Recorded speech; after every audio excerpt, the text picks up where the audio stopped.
So good evening everyone. जो इसके पहले हमने पद्मासन और सिद्धासन, जो प्रीवियस क्लास थी उसमें पद्मासन और सिद्धासन के विषय में देख लिया था। ठीक है, 49 श्लोक तक हमने देख लिया था। पद्मासन के क्या बेनिफिट्स हैं। ठीक है,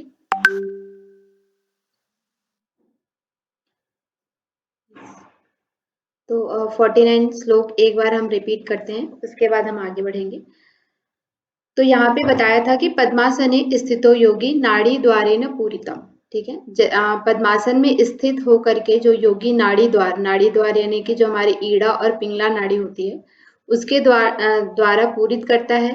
मारुतम धारियेत अस्तु, यानी कि मारुत जो है उसे, मारुत यानी कि वायु जो है उसे धारण करता है, यानी कि कुंभक लगाता है। ठीक है, समुक्तो नात्र न संशय, यानी कि इस तरह से जब योगी पद्मासन में स्थित होकर के नाड़ी द्वार, ईड़ा और पिंगला द्वारा पूरित करके मारुत जो वायु है उसे धारण करता है तो उसे मुक्ति मिलती ही है, इसमें कोई भी संशय नहीं है। ठीक है, मतलब कि उसे मुक्ति मिल जाती है, ऐसा यहाँ पे बताया गया था प्रीवियस। इसके पहले हमने इसमें आप देखा था कि पद्मासन के 3 अलग-अलग वेरिएशंस बताए गए थे, अलग-अलग मत बताए गए थे, उनके और क्या लाभ हैं इनके बारे में भी यहाँ पे हमने डिटेल में प्रीवियस क्लास में देखा था। ठीक है, तो नेक्स्ट आज हमने जो हठ प्रदीपिका में 15 आसन है उसमें से हमने 13 आसन देख लिया है। ठीक है, लास्ट आपके 2 आसन जो हैं सिंहासन और भद्रासन, उसके बारे में आज हम देखेंगे। तो चलिए, सिंहासन है नेक्स्ट आपका, जो 14th वाला आसन है उसे सिंहासन कहते हैं। तो सिंहासन में यहाँ पे बताया है गुल्फो च वृषण साध्य शिवन्या पार्श्वो छिपे, यानी कि क्या है, जो गुल्फ है, गुल्फ यानी कि हमारा होता है टकना, जो हील है उसे कहाँ पे रखना है हमें सिंहासन के विषय में। जैसे इसमें क्या है कि जिस तरह से हम करते हैं उसी तरह से यहाँ पे बताया गया है। ठीक है, सिंहासन का जो मतलब प्रोसीजर है, जैसा हम अभी डे टू डे लाइफ में करते हैं सिंहासन, उसी तरह से यहाँ पे बताया गया है। तो सिंहासन को मतलब दोनों जो टकने हैं उसे कहाँ पे रखना है, वृषण यानी कि होता है जो हमारा सिंहासन में सॉरी, जो हील है उसे हमें कहाँ पे रखना है, वृषण में। वृषण यानी कि वृषण किसे कहते हैं, देखिए यहाँ पे लिखा हुआ है हिंदी में अंडकोश। ठीक है, अंडकोश के पास हमें रखना है शिवन्या। शिवन्या यानी कि सिवनी के विषय में मैंने आपको पहले बताया था। सिवनी यानी कि होता है जो हमारा एनल वाला पार्ट होता है। ठीक है, और जो हमारा यूरिनरी सिस्टम होता है उसके बीच में जो पार्ट होता है, ये इसके शरीर का मध्य स्थान भी कहते हैं, तो वो सिवनी, उसे सिवनी का पार्ट कहते हैं। ठीक है, तो सिवनी के पास हमें वृषण के पास इसे रखना है। ठीक है, दोनों हमारे किसको, टकने को, दोनों हमारे जो गुल्फ है, एडिया है उसे। ठीक है, कैसे रखना है, पार्श्वो छिपेत, पार्श्व यानी कि पीछे से। ठीक है, पार्श्व यानी कि क्या है, पीछे की तरफ से। ठीक है, जैसे एक तरह से हम कैसे होता है, जिस तरह से वज्रासन में हम बैठते हैं उसी तरह से आपको रखना है। ठीक है, पीछे ले जा करके दोनों टकने को पीछे ले जा करके हमें रखना है, वृषण के पास, शिवन्या के पास हमें दोनों टकने को रखना है। ठीक है, दोनों गुल्फ को, यानी कि दोनों जो हमारे एड़िया है उन्हें कैसे रखना है, दक्षिणे सव्य गुल्फम तु, दक्ष गुल्फम तु सव्य कर, सव्य के, यानी कि यहाँ पे अपोजिट रखना है। देखिए यहाँ पे उल्टा बताया गया है, कैसे कि लेफ्ट वाले जो दक्षिण यानी कि राइट वाले हैं उसे कहाँ पे रखना है, लेफ्ट साइड रखना है। ठीक है, क्रॉस करना है। ठीक है, राइट वाले को लेफ्ट साइड रखना है, और लेफ्ट वाला जो टकना है उसे कहाँ पे रखना है, सव्य यानी कि बाएं साइड। राइट वाले को लेफ्ट साइड रखना है और लेफ्ट वाले को राइट साइड। पीछे ले जा करके आपको क्या करना है, एड़ियों को क्रॉस करना है। ठीक है, और जैसे हमारी वज्रासन की स्थिति होती है इस तरह से ये वज्रासन की स्थिति आपके सामने से बनेगी, लेकिन पीछे से आपके टखनों को क्या करना है, क्रॉस करना है। ठीक है, यहाँ तक क्लियर है क्या। ये हम सिंहासन पढ़ रहे हैं।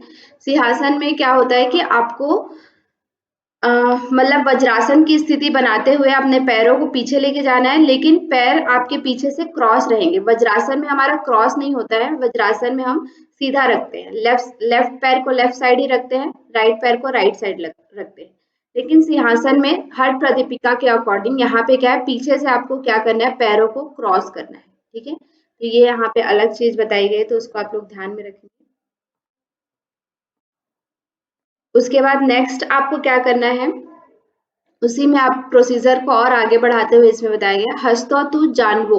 ठीक है, हाथों को कहाँ पे रखना है, जानू। जानू का मतलब मैंने आप लोगों को बताया था घुटना। ठीक है, हाथों को कहाँ पे रखना है, घुटने पे संस्थाप्य। संस्थाप्य यानी कि रखना है। ठीक है, स्वांगुली संप्रसार्य च, और क्या करना है, सभी जो उंगलियां हैं हमारी, जो हाथ की जो पांचों उंगलियां हैं, उसे क्या करना है, संप्रसार्य यानी कि प्रसारित रखना है। जुड़ा हुआ नहीं रखना, उसे प्रसारित रखना है, यानी कि फैला के रखना है। ठीक है, पांचों जो उंगलियां हैं उसे, सभी पांचों उंगलियों को घुटने पे फैला के रखना है। ठीक है, जुड़े हुए नहीं होने चाहिए। उसके बाद क्या है, वात वक्त्रो निरीक्षेत नासाग्र तु समासिता। ठीक है, वात वक्त्रो यानी कि क्या है, वात वक्त्रो जिसके द्वारा हम बोलते हैं।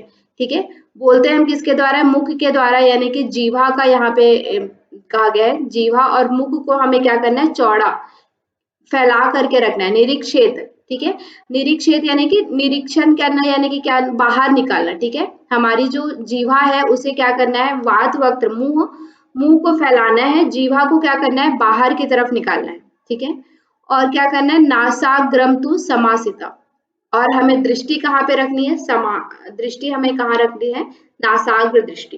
ठीक है, तो यहाँ पे दो चीज हम अभी जो सिंहासन करते हैं उससे डिफरेंट है, कि अभी हम जब सिंहासन करते हैं तो क्या करते हैं, सांभवी मुद्रा लगाते हैं। ठीक है, लेकिन यहाँ पे क्या है, नासाग्र मुद्रा लगाने के लिए कहा गया है, नासाग्र दृष्टि कहा गया है। ठीक है, दूसरा, अभी हम जो क्या करते हैं, अभी जब हम सिंहासन करते हैं तो पीछे से पैरों को क्रॉस नहीं करते हैं। ठीक है, पैर हमारे क्या रहते हैं, पीछे से क्रॉस नहीं होते हैं। लेकिन यहाँ पे हठ प्रदीपिका के अकॉर्डिंग आपको क्या बोला गया है, कि पीछे से आपके जो पैर हैं वो क्या होने चाहिए, क्रॉस होने चाहिए। ठीक है, बाकी आपका प्रोसीजर कैसा है, जैसे हम नॉर्मल सिंहासन करते हैं उसी तरह से है। ठीक है, हमें वज्रासन की स्थिति में आकर के पीछे पैर ले जाना है। वृषण के पास सिवन्या यानी कि सिवनी के पास हमें दोनों जो एड़ियां है उसे रखना है, लेकिन दोनों एड़ियां क्या होंगी, क्रॉस होंगी। ठीक है, लेफ्ट वाला राइट साइड होगा, राइट वाला एड़ी लेफ्ट साइड होगा। उसके बाद क्या करना है, दोनों घुटने पे हमें क्या करना है, हाथों को रखना है। उंगलियां हमारी प्रसारित होनी चाहिए, फैली हुई होनी चाहिए, और मुख को खोलना है, जीवा को बाहर निकालना है, नासाग्र दृष्टि रखना है। इसे हम क्या कहते हैं, सिंहासन कहते हैं। ठीक है, उसके बाद देखिए यहाँ पे आगे बताया गया है, सिंहासनम भवेदेत पूजितम योगी पुंगवे, यानी कि ये जो सिंहासन है, ठीक है, वो कौन है, योगियों के द्वारा क्या है, पूजित आसन है। पूजित यानी कि योगियों के द्वारा इसको क्या किया जाता है, पूजित किया जाता है, मतलब कि उसकी साधना की जाती है योगियों के द्वारा। ठीक है, या योगी इसे क्या करते हैं, श्रेष्ठ आसन मानते हैं। योगी इसकी पूजा करते हैं, किस आसन की, सिद्धासन की। ठीक है, बंध त्रिय बंधति त्रय संधानम कुरुते चा आसने उत्तमम। ठीक है, इस आसन को करने से, इस आसन जो हम, ये आसन है, कौन सा आसन, सिंहासन। सिंहासन के अभ्यास से क्या होता है, बंध त्रय, तीन बंध हमारे कौन कौन से हैं, जालंधर बंध, उद्यान बंध और मूल बंध। ठीक है, ये जो तीन बंध का संधान है, यानी कि अभ्यास है, वो क्या हो जाता है, सरल हो जाता है या फिर उत्तम हो जाता है। यानी कि हम इस तीन बंद का, जब आप सिंहासन करते हैं तो बाकी के जो ये आपके तीन बंद हैं, मूल बंद, उद्यान बंद और जालंधर बंद, ये तीनों बंद का अभ्यास क्या हो जाता है, सरल हो जाता है। इसीलिए, और इस आसन को क्या कहते हैं, उत्तम आसन भी कहते हैं। ठीक है, ये जो आसन है वो क्या है, उत्तम आसन के रूप में यहाँ पे कहा गया है। तो बेसिक आपको इसका प्रोसीजर याद रखना है, और इसका एक यहाँ पे जो बेनिफिट बताया गया है, कि सिंहासन के अभ्यास से तीनों बंध का जो अभ्यास है, तीन बंध हमारे कौन से हैं, मूल बंध, उद्यान बंध और जालंधर बंध, इन तीनों बंध का अभ्यास क्या हो जाता है, सरल हो जाता है। इसके बारे में यहाँ पे इसके लाभ के रूप में बताया है। ठीक है, नेक्स्ट लास्ट आपका आसन है 15th आसन जो है वो भद्रासन है। ठीक है, 14 आसन हमने पढ़ लिए हैं। सीक्वेंस वाइज आपको 14 आसन याद रखने हैं, मतलब पूरे 15 आसन आपको सीक्वेंस वाइज याद रखने हैं विद जितने के यहाँ पे बेनिफिट बताए गए हैं उन सभी बेनिफिट्स को भी आपको याद रखना है। ठीक है, तो लास्ट आसन हम देखते हैं। लास्ट आसन है आपका भद्रासन। इसके बारे में भी जैसा हम करते हैं नॉर्मल उसी तरह से ही इसमें बताया गया, थोड़ा कुछ डिफरेंस है।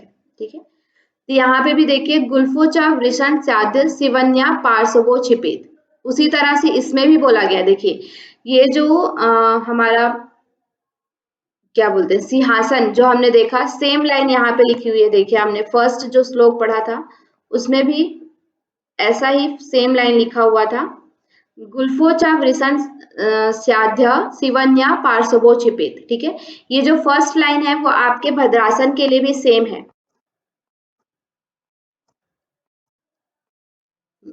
तो वही है, मतलब कि आपको क्या करना है, पार्श्व यहाँ पे भी पीछे की तरफ से ले जाके रखने के लिए कहा गया है। ठीक है, हमारे जो दोनों घुटने हैं, दोनों जो हील है उसे कहाँ पे रखना है, वृषण यानी कि अंडकोश के पास, सीवनी के पास हमें रखना है। सीवनी के दोनों साइड हमें रखना है। ठीक है, पार्श्व पीछे से। ठीक है, पीछे की तरफ से आपको क्या करना है, दोनों जो घुटने हैं, सॉरी जो दोनों जो हील हैं, दोनों जो एड़ियां हैं, गुल्फ है, टखने, उसे पीछे से ले जा करके क्या करना है, वृषण के पास रखना है, सीवनी के पास रखना है। ठीक है, लेकिन यहाँ पे डिफरेंस क्या है, देखिए सव्य गुल्फम तथा सव्य दक्ष गुल्फम तो दक्षिणे। ठीक है, वहां पे क्या था, सव्य गुल्फ को हमें दक्ष में रखना था, दक्ष गुल्फ को सव्य में, यानी कि अपोजिट रखना था। ठीक है, बाएं को दाएं साइड रखना था, दाएं को बाएं साइड। लेकिन भद्रासन में आपका क्या है, सव्य गुल्फ को सव्य साइड, बाएं गुल्फ को यानी कि बायां जो टकना है उसे बाएं साइड ही रखना है, और दाहिना जो टकना है उसे दाएं साइड ही रखना है। ठीक है, पीछे से ले जा करके हमें बायां जो टकना है उसे बाएं साइड ही रखना है, और जो दायां टकना है उसे दाएं साइड ही रखना है। ठीक है, इस तरह से पार्श्व पाद च पाणिभ्याम दृढ़म बद्ध्वा सुनिश्चलम। ठीक है, देखो दोनों जो पार्श्व हैं उसे पार्श्व पाद जो पाणिभ्याम, यानी कि यहाँ पे जो पैर है आपके, पैर का जो पार्श्व भाग होता है। ठीक है, देखिए हम लोग अभी भद्रासन कैसे करते हैं, नॉर्मली बटरफ्लाई पोज वाले में हम करते हैं, इस तरह से सामने रहता है हमारा पैर।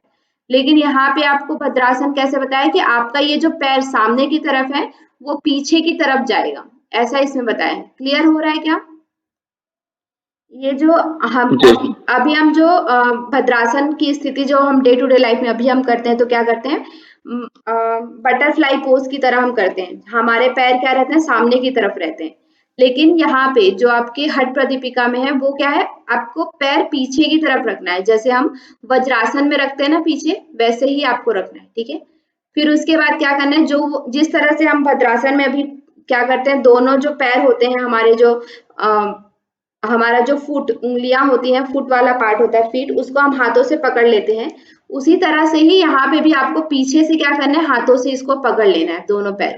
ठीक है, लेकिन पीछे से दृढ़म बद्ध्वा सुनिश्चलम, निश्चल ना हो यानी कि किसी भी तरह की उसमें हलचल ना हो, उसी तरह से दृढ़ता पूर्वक आपको क्या करना है, उसे पकड़ना है आपके पैरों को। ठीक है, भद्रासनम भवेदेत सर्व व्याधि विनाशनम। ठीक है, ये जो भद्रासन है वो क्या है, सभी प्रकार के व्याधियों का नाश करने वाला है। ठीक है, जो हम भद्रासन का अभ्यास कर रहे हैं उसका एक लाभ यहाँ पे क्या बताया है कि सभी प्रकार के व्याधियों का नाश करने वाला है। ठीक है, और दूसरा क्या है, गोरक्ष आसनम इत्य हृद वै सिद्धासन योगिना, और इससे क्या है, जो योगी है, सिद्ध योगी हैं, वो इसे गोरक्ष आसन के नाम से भी कहते हैं। ठीक है, दूसरा इसका नाम पूछा जा सकता है कि भद्रासन का दूसरा नाम हठ प्रदीपिका के अकॉर्डिंग क्या है, गोरक्ष आसन भी है।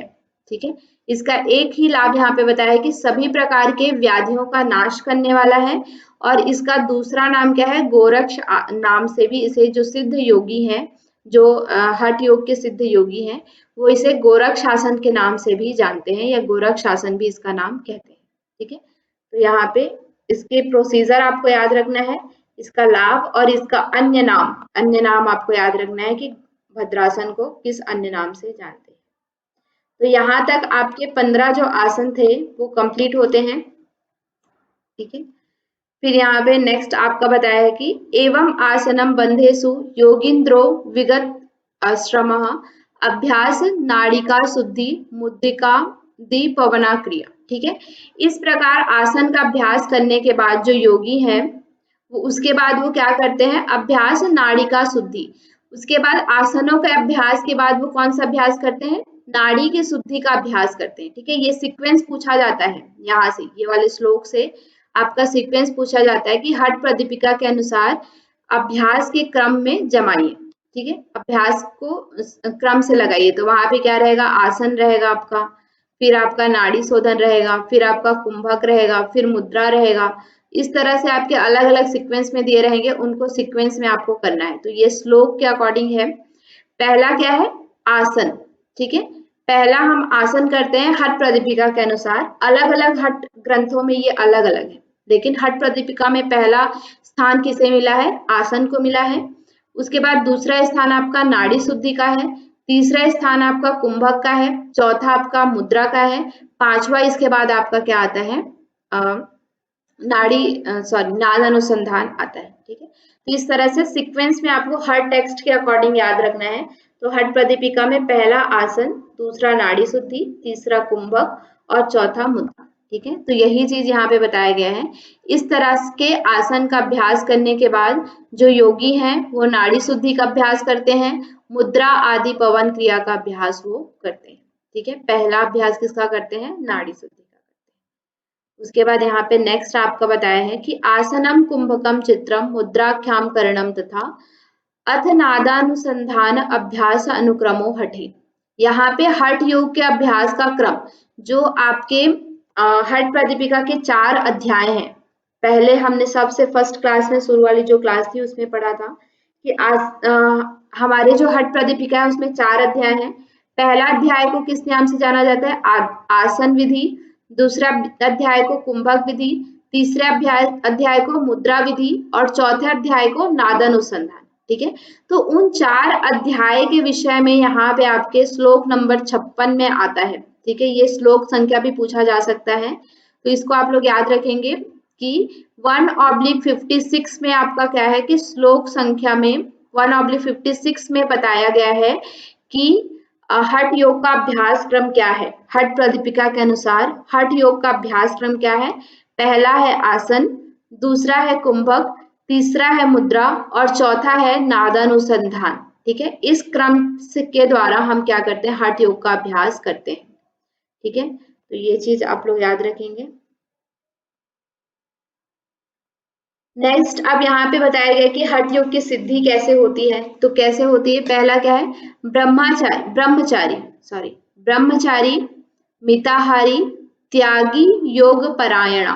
ठीक है, कैसे होता है कि ब्रह्मचारी रहकर ब्रह्मचर्य का पालन करते हुए, मिताहार का पालन करते हुए, त्यागी यानी कि किसी भी तरह के हमारे जो सांसारिक चीजें हैं उसमें लिप्त ना होकर के, त्याग करके, सांसारिक चीजें हैं उनका त्याग करके, और योग परायण यानी कि योग में पूर्णता समर्पित होकर के, योग का परायण करते हुए। ठीक है, आबद्ध ऊर्ध्व भवे सिद्धा नात्र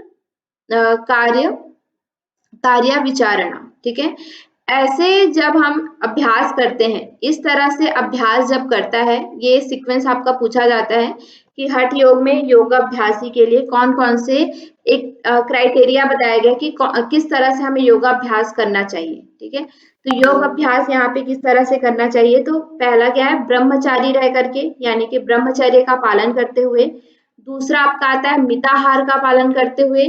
तीसरा क्या है, त्यागी यानी कि सांसारिक चीजों का त्याग करते हुए।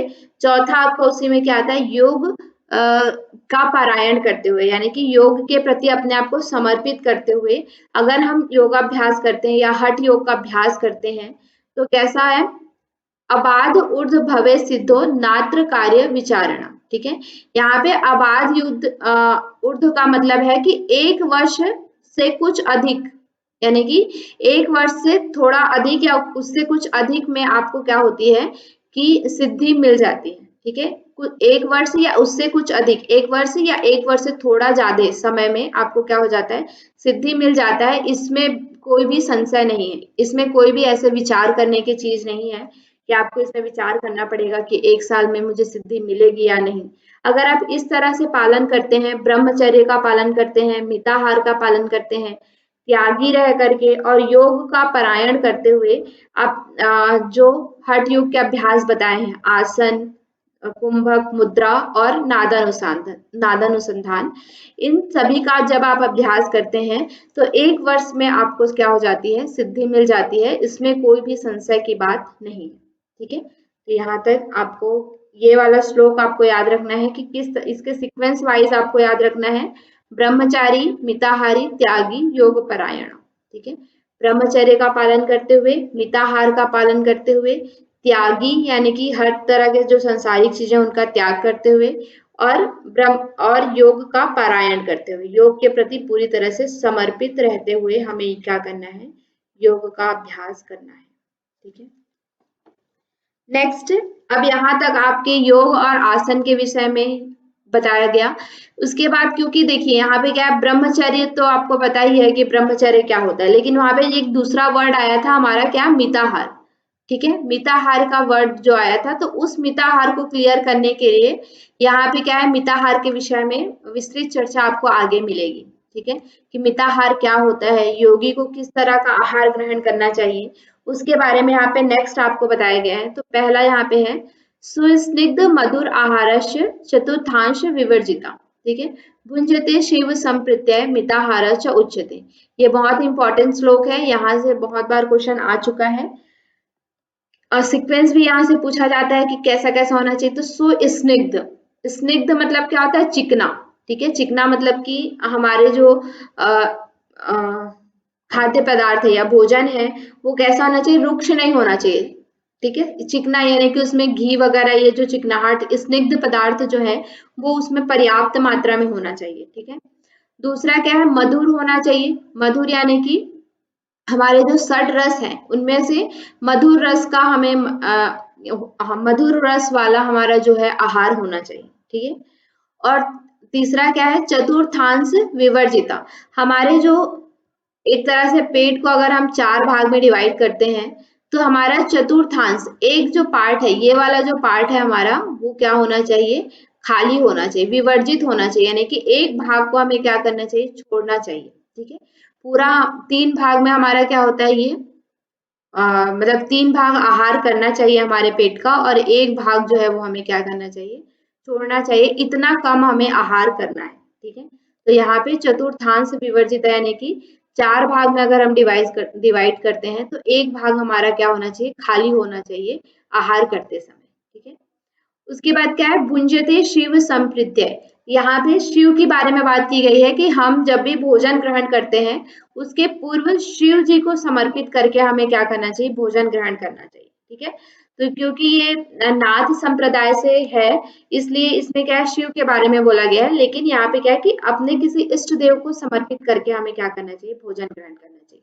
लेकिन हठ प्रदीपिका के अकॉर्डिंग आपको याद रखना है कि शिव को समर्पित करके हमें क्या है, भोजन ग्रहण करना है। ठीक है, मिताहार स उच्यते। जब इस तरह से हम आहार ग्रहण करते हैं जिसमें सुस्निग्ध होता है यानी कि उसमें चिकनाहट होता है, मधुर होता है, और भगवान को अर्पित करके जब हम अपने पूर्ण आहार का चतुर्थांश, 1/4 भाग कम खाते हैं तो उसे हम क्या कहते हैं, मिताहार कहते हैं। ठीक है, तो यहाँ पे मिताहार के बारे में बता, यहाँ से क्वेश्चन आता है। ये सारे श्लोक बहुत इंपॉर्टेंट है, तो अगर आप लोग इसको याद कर लेते हैं सीक्वेंस वाइज तो आपके लिए बहुत अच्छा है। ठीक है, अब नेक्स्ट ये तो है कि हम मतलब कि चतुर्थांश विवर्जित करके आधा पेट, तो इसका मतलब ये नहीं है कि हम कुछ भी खाएंगे। ठीक है, मतलब कि कुछ भी खाएंगे तो उसे हम मिताहार नहीं कहेंगे। उसमें भी यहाँ पे 2 कैटेगरी बताई गई कि पथ्य और अपथ्य। आप मान लीजिए कुछ भी मांस आदि कुछ खाते हैं लेकिन भगवान को अर्पित करके खा रहे हैं और उसमें आधा 1/4 भाग आपका पेट खाली है तो उसे हम मिताहार नहीं कहेंगे। ठीक है, ये उसमें भी क्या है, आपका पथ्य और अपथ्य आहार यहाँ पे बताया कि योगी को किस तरह के आहार ग्रहण करने चाहिए और किस तरह के आहार नहीं ग्रहण करने चाहिए। ठीक है, तो यहाँ पे देखिए पहले क्या है, अपथ्य आहार के विषय में बताया कि क्या हमें ग्रहण नहीं करना चाहिए। ठीक है, ये सीक्वेंस भी आपका पूछा जाता है, जैसे कि आपके हठ प्रदीपिका में क्या है, पहले मिताहार बताया है, फिर अपथ्य बताया है, फिर पथ्य के बारे में बताया है। लेकिन जब आप हठ प्रदीपिका में जाएंगे तो वहां पे मिताहार के बारे में बताया है, उसके बाद क्या है आपका पथ्य आहार पहले बताया है, उसके बाद अपथ्य आहार बताया है। ठीक है, तो ये भी सीक्वेंस पूछा जा सकता है कि इसमें क्या सीक्वेंस है हठ प्रदीपिका में और घेरण संहिता में क्या सीक्वेंस है। तो ये कुछ छोटी छोटी चीजें होती हैं, उनको आपको याद में रखना है। ठीक है, तो यहाँ पे क्या है हठ प्रदीपिका में मिताहार के बाद आपको अपथ्य आहार, कौन से आहार हमें ग्रहण नहीं करने चाहिए उसके विषय में यहाँ पे बताया गया है। ठीक है, तो देखते हैं कौन सा आहार नहीं ग्रहण करना है। कटु, अम्ल, तीक्ष्ण और लवण। ठीक है, हमने जैसे षड रस अगर आपको पता हो षड रस, ठीक है, आयुर्वेद के अकॉर्डिंग जो षड रस है, तो उसमें से देखिए यहाँ पे जब हम मिताहार पढ़ रहे थे तो वहां पे मधुर रस के विषय में कहा गया है कि मधुर रस हमें ग्रहण करना है। ठीक है, लेकिन अपथ्य जब है तो वहां पे 4 रस को यहाँ पे अपथ्य बोल दिया गया है। कौन कौन सा? कट्व यानी कि कटु, अम्ल यानी कि जो खट्टा वाला होता है, ठीक है, तीक्ष्ण और लवण, ये जो 4 रस हैं उनको यहाँ पे क्या बोला गया है? अपथ्य आहार के अंतर्गत रखा गया है। ठीक है, आप कुछ बोल रहे हैं, आपकी आवाज नहीं आ रही है। आप मैसेज, आपकी आवाज नहीं आ रही है मुझे।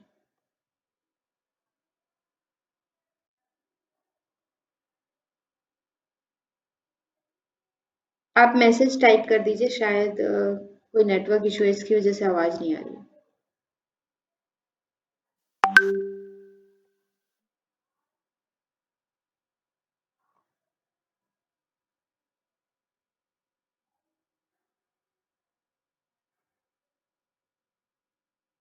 M I audible? जी मैम, आवाज आ रही है आपकी। हाँ, आप कुछ बोल रहे थे। नहीं मैम, मैं कुछ नहीं कर रहा था। अच्छा अच्छा, ठीक है।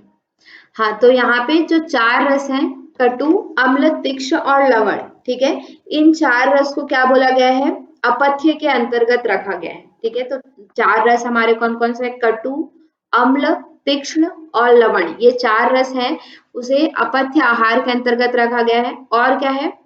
उष्ण यानी कि बहुत ज्यादा जो गर्म वाला भोजन होता है उसे भी अपथ्य आहार के अंतर्गत रखा गया है। ठीक है, उसके बाद क्या है? हरित शाक, यहाँ पे हरे साग जो है, अलग अलग तरह के जो हरे साग हैं उनको भी अपथ्य आहार के अंतर्गत आपका यहाँ पे रखा गया है।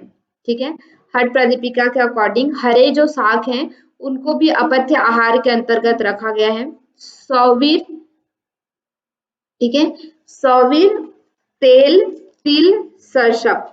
ठीक है, सौवीर यानी कि क्या होता है? जो सौवीर यानी कि होता है खट्टी भाजी, जो खट्टी भाजियां जो होती है, जो खट्टे जिनके होते हैं, मतलब कि जिनका जो विपाक है वो क्या होता है? खट्टा होता है। उस उन तरह की जो भाजियां होती है, मतलब कि किसी भी तरह की जो सब्जी जिसमें खट्टापन होता है, ठीक है, वो सब्जी हमें नहीं खाना है। और क्या है? तेल, तेल को भी यहाँ पे क्या बोला गया है? अपथ्य के अंतर्गत रखा गया है।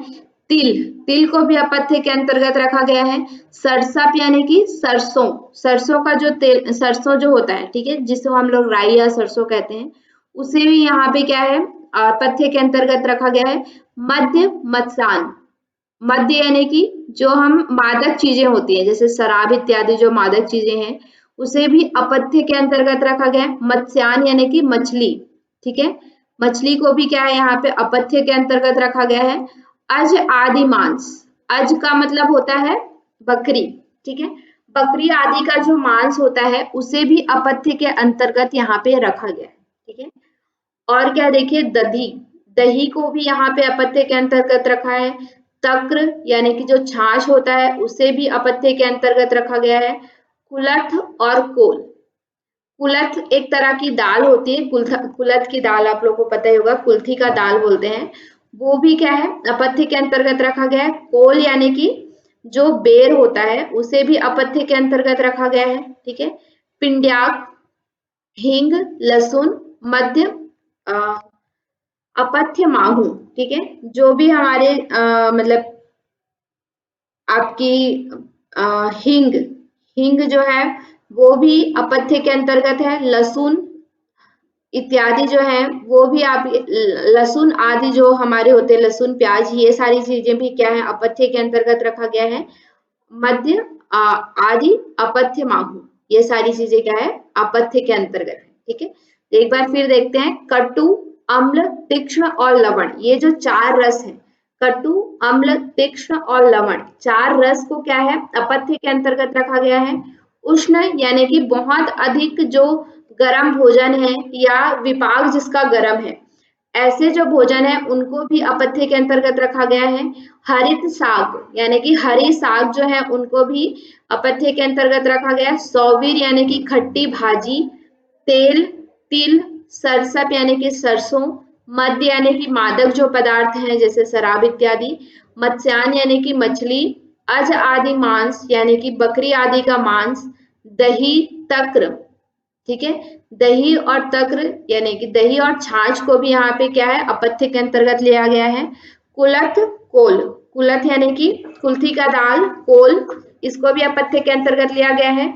पिंड्याग, हिंग, लहसुन, ये सारी चीजें, पिंड्याग यानी कि जो हमारी खली होती है, ठीक है, खली यानी कि खली किसको बोलते हैं हम लोग, जो जैसे कुछ भी जब उनमें से तेल निकाल लिया जाता है तो वो खली जो उस बचा हुआ रहता है उसको भी गांव में यूज करते हैं। ठीक है, तो ये पिंड्याक इत्यादि जो चीजें हैं, हींग, लहसुन, लहसुन आदि जो पदार्थ हैं उन सबको क्या है, अपथ्य के अंतर्गत लिया गया है। ठीक है, तो ये आपको याद रखना है कि कौन कौन सी, यहाँ पे पूछा जाता है किस तरह की, कि कौन सा अपथ्य है कौन सा अपथ्य नहीं है। तो वहां पे 4-5 चीजें दिए रहेंगे, उसमें से 2-3 आपके पथ्य रहेंगे, 2-3 अपथ्य रहेंगे, तो आपको चूज करना पड़ेगा कि कौन अपथ्य है और कौन पथ्य है। ठीक है, तो आपको टेक्स्ट के अकॉर्डिंग आपको उसको चूज करना है।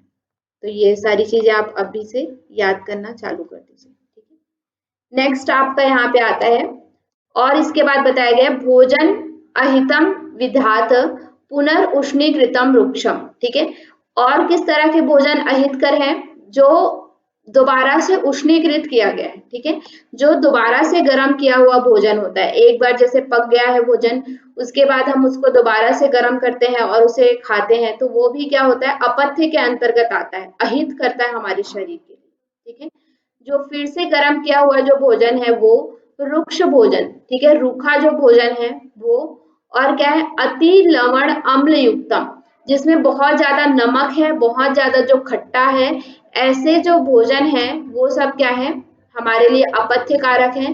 कदसन शाकोष्टकम वर्ज्यम, कदसन यानी कि क्या होता है, कदसन मतलब क्या होता है, अधिक जो भोजन खा लिया। ठीक है, ज्यादा जो भोजन खा लिया, अपथ्य कारक, खटाई वाला, ये सारे जो भोजन है, या जो वर्जित साग है, ठीक है, साग कोष्टकम यानी कि जो साग वर्जित है, साग यानी कि जो सब्जियां वर्जित हैं उसको हम ग्रहण करते हैं, तो वो सभी क्या है, हमारे लिए अहितकर है। ठीक है, हमारे लिए मतलब यहाँ पे योगी के लिए बताया गया जा रहा है, जो योगाभ्यास प्रारंभ कर रहे हैं उनके लिए ये सारी चीजें क्या है, अहितकर होती है। ठीक है, भोजन जिसमें दोबारा से गर्म किया हो, जो रुक्ष हो, जिसमें बहुत ज्यादा नमक हो, जो बहुत ज्यादा खट्टा हो, अम्ल यानी कि क्या है, खट्टा हो, और जो वर्जित भोजन है उन सभी भोजन को हम ग्रहण करते हैं, तो ये सब हमारे लिए क्या होता है, अपथ्य कारक होता है। ठीक है, उसके बाद नेक्स्ट, और यहाँ पे अपथ्य क्या बताया गया है, वहिनी स्त्री पथिक सेवा नाम आदौ वर्जन वर्जन वर्जनम आचरित। ठीक है, और क्या क्या करना, वहिनी मतलब क्या होता है, अग्नि। ठीक है, अग्नि का सेवन करना, यानी कि अब यहाँ पे दो तरह के आता है, एक तो ठंड में जो हम अग्नि के सामने बैठते हैं वो, और दूसरा अग्नि मतलब कि जो बीड़ी इत्यादि का पान करते हैं। ठीक है, तो ये दोनों तरह से यहाँ पे वर्जित है। ठीक है, अग्नि का सेवन करना, तो अग्नि के सेवन में दो तरह से आता है कि आप किसी अग्नि के सामने बैठ जाते हैं वो भी, या फिर किसी भी तरह से अग्नि का सेवन कर रहे हैं, जैसे पहले जमाने में क्या होता था कि बीड़ी इत्यादि का सेवन जो करते थे। ठीक है, तो ये भी यहाँ पे क्या है, वर्जित बताया गया है। दूसरा क्या है, स्त्री का भी वर्जित यहाँ पे बताया गया है, स्त्री का भी सेवन नहीं या स्त्री का संग नहीं करना चाहिए, ऐसा यहाँ पे बताया गया, वो भी अपथ्य के अंतर्गत आता है। और तीसरा क्या है कि पथिक सेवन, यानी कि लंबी यात्रा। जब आपने योगाभ्यास प्रारंभ किया है उस समय लंबी यात्रा का सेवन नहीं करना चाहिए, मतलब कि लंबी यात्रा नहीं करनी चाहिए। इन तीनों चीजों को यहाँ पे छोड़ने की बात की गई है जब हम योगाभ्यास प्रारंभ करते हैं। ठीक है, तीन ये चीज भी आपको याद रखना है, यहाँ से भी क्वेश्चन आपका पूछा जाता है। और ये वाला जो श्लोक है वो बहुत इंपॉर्टेंट है, यहाँ से 2-3 बार क्वेश्चन आ चुका है। ठीक है, जब हम क्वेश्चंस देखेंगे उस समय आपको बताएंगे कि किस तरह से क्वेश्चन आते हैं। बट ये कुछ मेन पॉइंट है, उनको आप अपने कॉपी में नोट डाउन कर सकते हैं कि कहाँ से क्वेश्चन आते हैं। ठीक है, नेक्स्ट फिर यहीं पे ना एक और चीज बताई गई कि ये तो 3 चीज आपके हट प्रदीपिका में इस तरह से, लेकिन गोरक्ष जी ने और कुछ चीजों का वर्जित करने को बताया गया। क्या क्या वर्जित? दुर्जन प्रांतम, मतलब कि दुर्जन प्रांत जो है जहाँ पे बुरे लोग रहते हैं, ठीक है, ऐसे प्रांत का वर्जन करना है। और क्या है? वहिनी स्त्री पथिक सेवनम, जो हमने पढ़ा 3 वहिनी यानी कि अग्नि, स्त्री संग और लंबी यात्रा, इन तीनों का सेवन करना या इन तीनों का त्याग करना चाहिए जब हम योगाभ्यास प्रारंभ कर रहे हैं। और क्या है? प्रातः स्नानो उपवास आदि। ठीक है, सुबह सुबह स्नान करना, मतलब 3-4 बजे उठ करके स्नान कर रहे हैं, ऐसे इसको भी हमें क्या करना है? त्याग करना है। और क्या त्याग करना है? उपवास आदि का भी त्याग हमें करना है जब हम योगाभ्यास प्रारंभ कर रहे हैं। काय क्लेश विधि तथा, और किसी भी तरह के जिसमें हमें शरीर को बहुत ज्यादा कष्ट मिल रहा हो, ऐसे जो विधि हैं उन सभी विधियों का यहाँ पे क्या बोला गया है? त्याग करने को बोला गया है। ठीक है, जैसे सुबह सुबह स्नान करना, ठंडी में भी आप 4 बजे उठ के स्नान कर रहे हैं, उपवास आदि अत्यधिक हफ्ते में 4 दिन का उपवास रख रहे हैं, इस तरह से जो हमारे शरीर को बहुत ज्यादा कष्ट प्रदान करे, ऐसे जो चीजें हैं उन सभी चीजों का हमें क्या करना है? उन सभी विधियों का त्याग करने के लिए गोरक्षनाथ जी ने बताया है। ठीक है, दुर्जन प्रांत का त्याग करना, अग्नि अग्नि स्त्री और लंबी यात्रा का त्याग करना, फिर प्रातः स्नान उपवास आदि का त्याग करना। उसके बाद क्या है कि इस तरह के और भी जो हमारे शरीर को बहुत ज्यादा कष्ट प्रदान करते हैं, उन सभी चीजों का हमें त्याग करने के लिए यहाँ पे बताया गया है। अब ये सब क्या था? अपथ्य के विषय में बताया गया था। अब उसके बाद अब ये तो बता दिया गया कि क्या नहीं खाना चाहिए, ठीक है, क्या क्या हमें नहीं करना चाहिए। लेकिन इसके बाद यहाँ पे बताया जाता है कि क्या हमें करना चाहिए। ठीक है, क्या हमें खाना चाहिए। एक योगी जो योगाभ्यास प्रारंभ कर रहा है उसे किस तरह के आहार ग्रहण करना चाहिए। तो यहाँ पे देखिए बताया गया कि गोधूम शालीय यव षष्टिक शोभान अन्नम।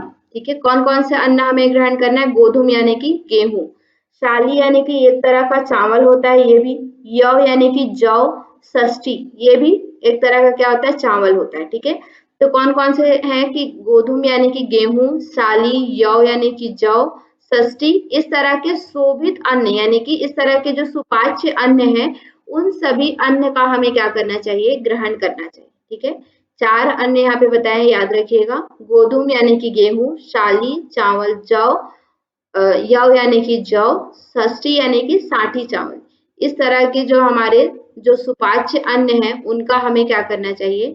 ग्रहण करना चाहिए।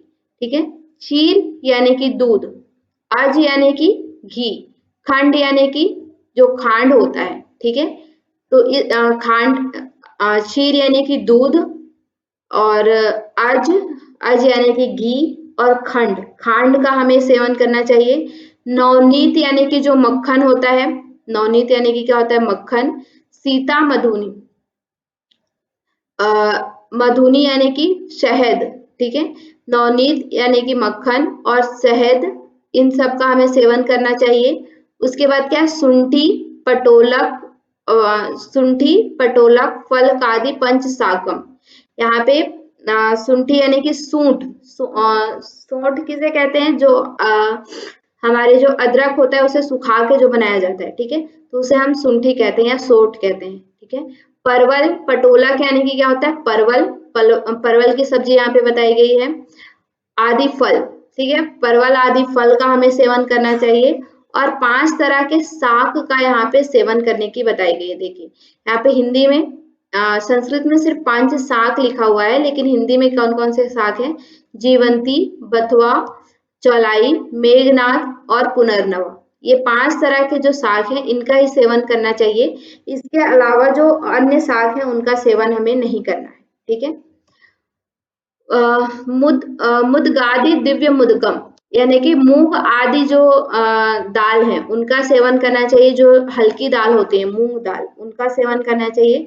दिव्य मुदगम यानी कि जो वर्षा का जल, पहले क्या होता था कि वर्षा का जल जो है वो शुद्ध माना जाता था, इसलिए यहाँ पे वर्षा आदि का जल यहाँ पे ग्रहण करने को कहा गया है। च यमनींद्र पथ्यम, ये सारी चीजें क्या है, पथ्य के अंतर्गत आती हैं, मतलब कि ये सारी चीजें क्या है, योगी को ग्रहण करना चाहिए, ठीक है। कौन कौन सी, गोधूम यानी कि गेहूं, साली यानी कि चावल, यव यानी कि जौ, षष्ठी यानी कि साठी चावल, ये सुपाच्य अन्न हमें ग्रहण करना चाहिए। क्षीर यानी कि दूध, अज यानी कि घी, खांड, नवनीत यानी कि मक्खन, मधुनी यानी कि शहद, शुंठी यानी कि सौंठ, पटोल यानी कि परवल, ये पटोल वर्ड आपको याद रखना है, ये पूछा जाता है, ठीक है। परवल आदि फल और 5 साग यहाँ से आप हिंदी से देख सकते हैं, जीवंती, बथुआ, चौलाई, मेघनाथ और पुनर्नवा, ये सारे 5 शाक हमें ग्रहण करना है।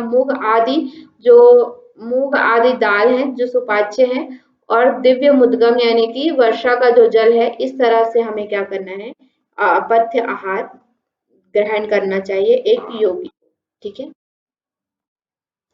उसके बाद यहाँ पे नेक्स्ट और बताया गया है क्या है, कैसे आहार हमें ग्रहण करना चाहिए, जो पुष्टम हो, जो हमारे शरीर को क्या करे, पुष्टि प्रदान करे, ठीक है। सुमधुरम, जो मधुर हो, ठीक है, मधुर रस हो उसमें, और जो क्या हो, स्निग्ध हो, ठीक है, जिसमें चिकनाहट हो, और जिसमें क्या है, गव्यम धातु प्रपोषणम, जो गाय के दूध आदि से बनी हो, ठीक है, जो गव्यम यानी कि जो गाय के दूध, घी इत्यादि से बनी हो, और क्या है, धातु को प्रपोषण करती हो, यानी कि धातु को पोषण देती हो। हमारी जो सप्त धातु हैं, रस, रक्त, मांस, मज्जा, मेद, अस्थि और शुक्र, ये जो सप्त धातु हैं उनका वो क्या करे, पोषण करे, ठीक है। ऐसा हमें क्या करना है, भोजन ग्रहण करना है। मनो अभिलिषितम, यानी कि जो क्या है, मन को भाने वाला हो, ऐसा नहीं है कि आप पथ्य भोजन कर रहे हैं लेकिन वो आपके मन को पसंद नहीं है, तो ऐसा भी नहीं, ठीक है। जो मन को अच्छा लगे ऐसा भोजन, हम जो मन के अनुकूल हो ऐसा भोजन हमें करना चाहिए। योग्यम योगी भोजनम आचरित, ठीक है। जो योग्य योगी है, जो जानकार योगी है, वो इस तरह से भोजन क्या करता है, ग्रहण करता है। ये भी श्लोक जो है 63, वो बहुत ही इंपॉर्टेंट श्लोक है। यहाँ से सीक्वेंस पूछा जाता है कि योगी का भोजन कैसा होना चाहिए, तो यहाँ से आपका सीक्वेंस जो है, पुष्टम, सुमधुरम, स्निग्धम, गव्यम, धातु प्रपोषणम, इस तरह से अलग अलग आपको दे दिया होगा। इसको आपको फर्स्ट लाइन को सीक्वेंस में आपको जमाने के लिए कहा जाता है, ठीक है। तो आपको इसको याद रखना है, पुष्ट होना चाहिए, ठीक है, सुमधुर होना चाहिए, स्निग्ध यानी कि चिकनाहट उसमें होना चाहिए, गाय के द्रव्यों से बना होना चाहिए, दूध इत्यादि से, और धातु को प्रपोषित करने वाला होना चाहिए, यानी कि धातु को पोषण देने वाला होना चाहिए, और हमारे मन को भी प्रिय होना चाहिए। ऐसा भोजन हमें क्या करना है, ग्रहण करना है, ठीक है। लास्ट के 2-3 श्लोक बाकी हैं, उसको आज हम कंप्लीट कर लेते हैं। अब यहाँ पे बताया गया है, यहाँ तक आपके मिताहार के विषय में बताया गया, मिताहार, अपथ्य आहार के विषय में। अब इसके बाद बताया जाता है कि योग की सिद्धि हमें कैसे प्राप्त होती है और किस किस को प्राप्त हो सकती है, ठीक है। तो यहाँ पे बताया जाता है कि युवा वृद्धो अति वृद्धो वा व्याधि तो दुर्बलो अपी वा, ठीक है। जो युवा हो, युवा यानी कि यूथ जिसे हम कहते हैं, ठीक है, युवा, वृद्ध हो या अति वृद्ध हो, ठीक है, वृद्ध हो मतलब बूढ़ा हो या बहुत ही बूढ़ा हो, ठीक है। व्याधितो अपि, व्याधितो यानी कि जो क्या है, रोग से ग्रसित हो, दुर्बल हो यानी कि जिसके अंदर बल नहीं हो, इस तरह से जो लोग होते हैं, जो युवा हैं, जो वृद्ध हैं, बहुत वृद्ध हैं, व्याधि मतलब कि रोग से ग्रसित हैं और दुर्बल हैं। अभ्यासात सिद्धि मापनोति सर्व योग योगेश तनिन्द्रता, यानी कि मतलब कि जब हम, वो इंसान कैसा भी हो, चाहे युवा हो, चाहे वृद्ध हो, चाहे रोग से ग्रसित हो, चाहे दुर्बल हो, लेकिन जब वो अभ्यास करता है तो उसे सिद्धि मिलती है, ठीक है। वो कैसा भी इंसान क्यों ना हो, अगर वो अभ्यास करता है योग का तो उसे सिद्धि मिलती है। लेकिन कैसे अभ्यास करना है? सर्वयोगेस्त तंद्रिता, ठीक है। मतलब कि सभी तरह के जो तंद्रा है, तंद्रा यानी कि क्या होता है? एक तरह से आलस्य, हमारे अंदर जो आलस्य है उसको त्याग करके जब योग का अभ्यास वो करता है पूर्ण मनोयोग के साथ, तो क्या होता है? चाहे वो युवा हो, चाहे वृद्ध हो, चाहे अति वृद्ध हो, चाहे व्याधि ग्रसित हो या फिर दुर्बल हो, उसको सिद्धि मिलती है योग में, ठीक है। तो हमें क्या करना है? मुख्य हमारे मतलब योग में सिद्धि प्राप्त करने का एक साधन क्या है? अभ्यास, ठीक है। अभ्यास के द्वारा अगर हम सभी तरह के आलस्य को त्याग करके, आलस्य रहित होकर के अभ्यास करते हैं, तो हमें क्या होती है? सिद्धि मिलती है, चाहे वो कैसा भी क्यों ना हो। यहाँ पे नेक्स्ट और बताया गया है, क्रिया युक्त से सिद्ध स्याद क्रियस्य कथम भवेत्, ठीक है। न शास्त्र मात्र पाठ मात्रेण योग सिद्धि प्रजायते, ठीक है। मतलब कि क्या है? अभ्यास करने से हमें क्या होती है? सिद्धि मिलती है। क्रिया युक्त से सिद्धि, क्रिया करने से, ठीक है, कार्य करने से हमें सिद्धि मिलती है। स्याद क्रिया से कथम भवेत्, मतलब कि बिना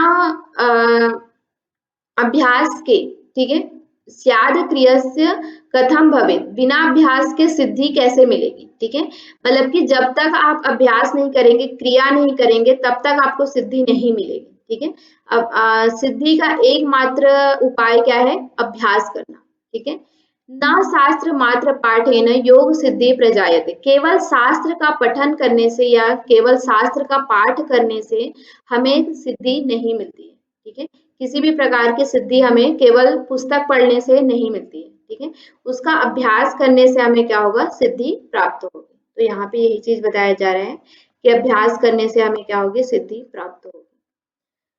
उसके बाद क्या है? न वेश धारणम सिद्धे कारणम न च तत्कथा, ठीक है।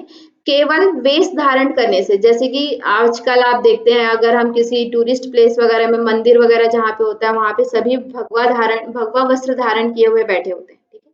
लेकिन उनको सिद्धि प्राप्त है या नहीं, ये हमें नहीं पता चलता।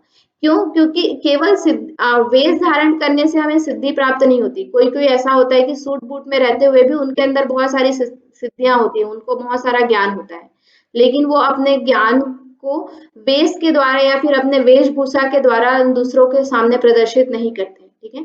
तो केवल वेशभूषा धारण करने से हमें सिद्धि प्राप्त नहीं होती है, उसके लिए हमें क्या करना होता है? अभ्यास करना होता है, ठीक है। कारणम न च तत्कथा, केवल कहने मात्र से, ठीक है। जैसे हम कथा पाठ कर रहे हैं, कोई पुस्तक पढ़ के दूसरों को सुना रहे हैं, कथा कर रहे हैं, तो उससे भी हमें सिद्धि प्राप्त नहीं होती है, ठीक है। यहाँ पे दो चीज बताया गया, वेशभूषा धारण करने से सिद्धि प्राप्त नहीं होती है, कथा करने से या बात कहने मात्र से सिद्धि प्राप्त नहीं होती है। क्रियाव कारणम सिद्धे सत्यम मेव तन संशया, ठीक है। मतलब कि क्या है? क्रिया के द्वारा ही हमें क्या होती है? क्रिया का अभ्यास ही एकमात्र कारण है, एकमात्र उपाय है सिद्धि प्राप्त करने का, ठीक है। केवल अभ्यास के द्वारा ही हमें सिद्धि प्राप्त होती है। सत्यम मेव तन न संशया, यही सत्य है, इसमें कोई संशय नहीं है, ठीक है। वेशभूषा धारण करने से हमें सिद्धि प्राप्त नहीं होती है, केवल कहने मात्र से हमें सिद्धि प्राप्त नहीं होती है, ठीक है। सिद्धि हमें कैसे प्राप्त होती है? अभ्यास के द्वारा हमें सिद्धि प्राप्त होती है, यही सत्य है, इसमें कोई भी संशय नहीं है, ठीक है। इसको आप अपने डे टू डे लाइफ में भी ले सकते हैं, केवल यहाँ पे योग के विषय में बताया गया है, लेकिन आप इसको अपने, जब हम कोई भी चीज सिर्फ हम कहते रहते हैं कि हमें ये करना है, ये करना है, तो ऐसा नहीं, अगर आपको करना है तो उसके लिए उस तरह का अभ्यास भी आपको करना पड़ेगा, उस तरह का क्रिया भी आपको करना पड़ेगा, ठीक है। तो यही चीज यहाँ पे बताया जा रहा है कि योग में अगर आपको सिद्धि प्राप्त करनी है, किसी भी क्षेत्र में आपको सिद्धि प्राप्त करनी है, तो उसके लिए एकमात्र आधार है क्रिया, क्रिया मतलब अभ्यास, ठीक है। तो लास्ट आपके फर्स्ट अध्याय का लास्ट श्लोक है, पीठानी कुंभकश्चित्रा दिव्यानि करणानि च सर्वाण्यपि हष्टाभ्यासे राजयोग फलावधि, ठीक है। जैसा हमने शुरू के श्लोक में पढ़ा था, पहले ही श्लोक में, कि ये जो हठ योग है वो राजयोग को तक पहुंचने की सीढ़ी मात्र है, ठीक है। तो वही चीज लास्ट श्लोक में भी आपको बताई जा रही है। पीठानी मतलब क्या होता है? पीठ मतलब क्या होता है? आसन, ठीक है। आसन, कुंभक, चित्रा यानी कि जो हमारी मुद्राएं हैं, ठीक है, आसन, कुंभक, मुद्रा, ये सारी चीजें क्या है, सर्वाण्य, सर्वाण्यपि, सभी ये सब क्या है, हठ अभ्यास से राज योग फलावधि, ये सभी हठ अभ्यास हैं, आसन, कुंभक और मुद्रा, ये सभी किसके लिए है, राजयोग के फल को प्राप्त करने के लिए, राजयोग को प्राप्त करने के लिए है, ठीक है। तो आपका यहाँ पे फर्स्ट जो अध्याय है वो कंप्लीट होता है। नेक्स्ट कल हम सेकंड अध्याय